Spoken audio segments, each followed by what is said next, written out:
When you listen to that voice, listen to it impartially. That is to say, do not judge.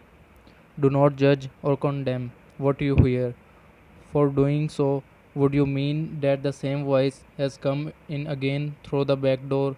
You will soon realize there is the voice, and here I am listening to it, watching it. This I am realization, this sense of your own presence, is not a thought, it arises from beyond the mind.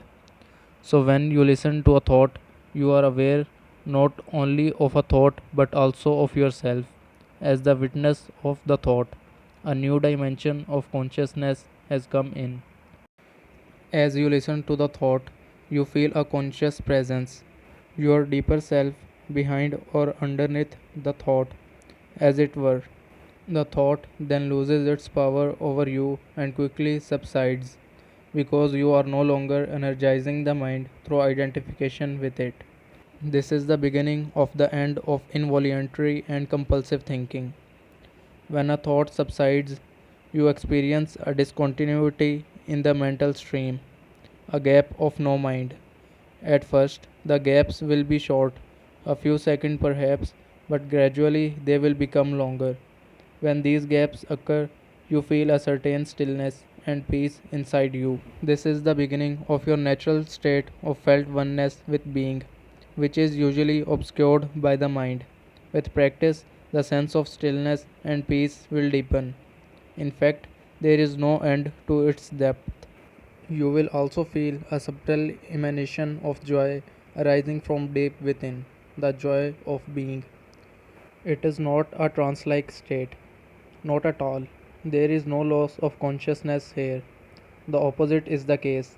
If the price of peace were a lowering of your consciousness, and the price of stillness a lack of vitality and alertness, then they would not be worth having. In the state of inner connectedness, you are much more alert, more awake than in the mind identified state. You are fully present. It also raises the vibrational frequency of the energy field that gives life to the physical body. As you go more deeply into this realm of no mind, as it's sometimes called in the East, you realize the state of pure consciousness. In that state, you feel your own presence with such intensity and such joy that all thinking, all emotions, your physical body, as well as the whole external world, become relatively insignificant in comparison to it. And yet, this is not a selfish but a selfless state. It takes you beyond what you previously thought of as yourself. That presence is essentially you and at the same time inconceivably greater than you. What I am trying to convey here may sound paradoxical or even contradictory, but there is no other way that I can express it. Instead of watching the thinker, you can also create a gap in the mind stream simply by directing the focus of your attention into the now. Just become intensely conscious of the present moment. This is a deeply satisfying thing to do. In this way, you draw consciousness away from mind activity and create a gap of no mind in which you are highly alert and aware, but not thinking. This is the essence of meditation. In your everyday life, you can practice this by taking any routine activity that normally is only a means to an end and giving it your fullest attention so that it becomes an end in itself. For example, every time you walk up and down the stairs in your house or place of work, pay close attention to every step, every movement, even your breathing. Be totally present.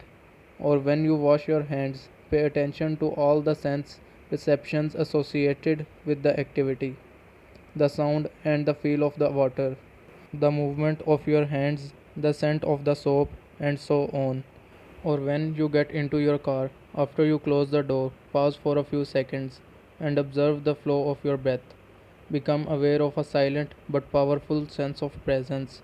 There is one certain criterion by which you can measure your success in this practice, the degree of peace that you feel within. So, the single most vital step on your journey toward enlightenment is this: Learn to disidentify from your mind. Every time you create a gap in the stream of mind, the light of your consciousness grows stronger. One day you may catch yourself smiling at the voice in your head, as you would smile at the antics of a child.